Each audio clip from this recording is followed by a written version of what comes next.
Once, there was a stonecutter who would go to a big mountain every day. He would cut out stones from a large rock to make gravestones or use them to build houses. He knew exactly which kinds of stones were needed for different purposes, and because he was good at his job, many people wanted to buy from him.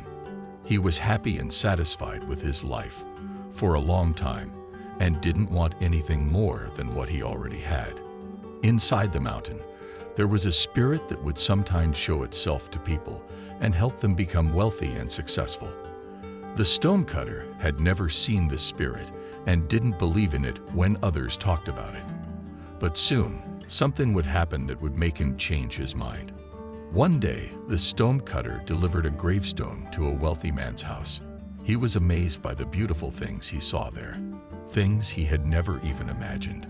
Suddenly, his usual work felt more difficult and burdensome. He thought to himself, "If only I were a rich man and could sleep in a luxurious bed with silky curtains and golden tassels, I would be so happy." And then a voice responded, "Your wish has been heard. You shall become a rich man." When the stonecutter heard the voice, he looked around but didn't see anyone. He thought it was just his imagination and decided to go home, feeling tired and not wanting to work any more that day. But when he arrived at his small house, he was shocked. Instead of his simple wooden hut, there stood a magnificent palace filled with luxurious furniture. The most beautiful thing of all was the bed, which looked exactly like the one he had admired before. He was overwhelmed with happiness, and his old life quickly faded from his memory. It was the start of summer, and each day the sun became hotter and hotter. One morning, it was so scorching that the stonecutter could hardly breathe. He decided to stay home until the evening to escape the heat. He felt a bit bored because he didn't know how to entertain himself. He peeked through the closed blinds to see what was happening outside when he noticed a small carriage passing by.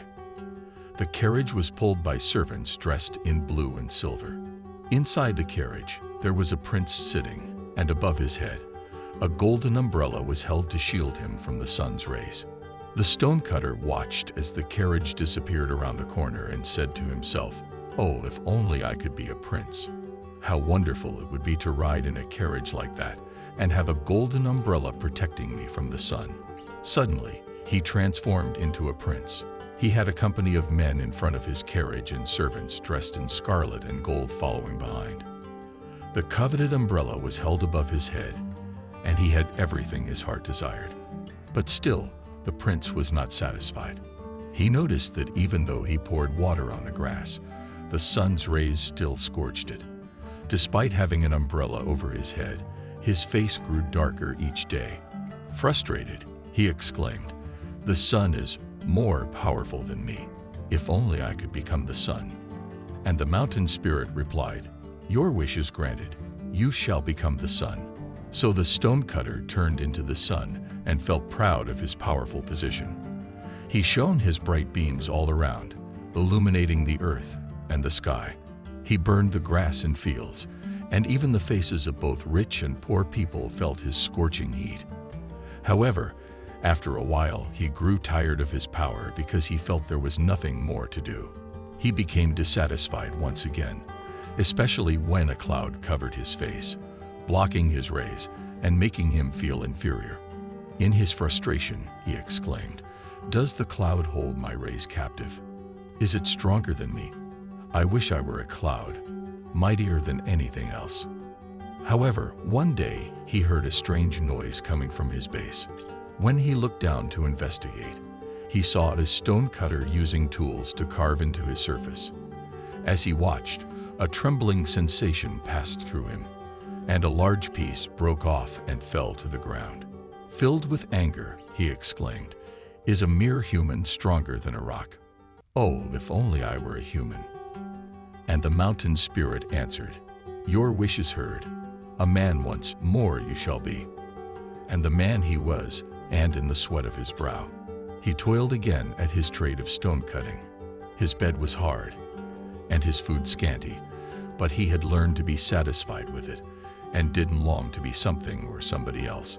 And as he never asked for things he did not have or desired to be greater and mightier than other people, he was happy at last and never again heard the voice of the mountain spirit. You see, in life, what you have isn't the most important thing.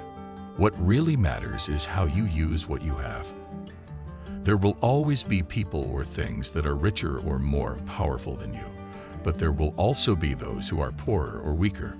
If you only compare yourself to others, you'll constantly worry and wonder, what if? And you won't find contentment in your life. Having big dreams and goals is great, but it's also important to know who you are and what you want to be. When you have a clear idea of what you want in life, you won't let others' opinions or desires distract you. It's good to find motivation and inspiration from stories like this one. Remember, stay motivated, believe in yourself, and keep working towards your goals. Thank you so much for watching this video and joining me on this journey of motivation and storytelling. I hope that the story of the Stonecutter has resonated with you and left a lasting impression. Life is a constant journey of desires and aspirations. We often find ourselves longing for what others have, thinking that it will bring us happiness and contentment. But the Stonecutter's story teaches us a valuable lesson. It reminds us that true happiness doesn't come from external possessions or positions of power. It comes from within. We must learn to appreciate and make the most of what we have, for there will always be those who have more and those who have less. Comparison only leads to dissatisfaction and a never-ending quest for more. Instead, we should focus on our own journey and strive to be the best version of ourselves. Every one of us possesses unique talents, strengths, and potential. It is in utilizing these qualities and pursuing our passions that we find fulfillment. Success is not measured by material wealth or societal status, but by the impact we make and the happiness we experience along the way. So let's embrace our individuality, embrace our journey, and focus on the things that truly matter. Let's work hard, stay dedicated, and stay true to ourselves. Remember, you have the power to create your own happiness and live a meaningful life. I want you to remember this story and think about what it means. It teaches us that being happy comes from inside ourselves, and we have the power to control our own future. Believe in yourself, be proud of who you are, and never stop working towards your goals. Thank you for watching. If you like this video, remember to show your support by liking and subscribing to my channel. I'll be sharing more inspiring content in the future. Remember to stay motivated, stay positive, and never stop pursuing your dreams.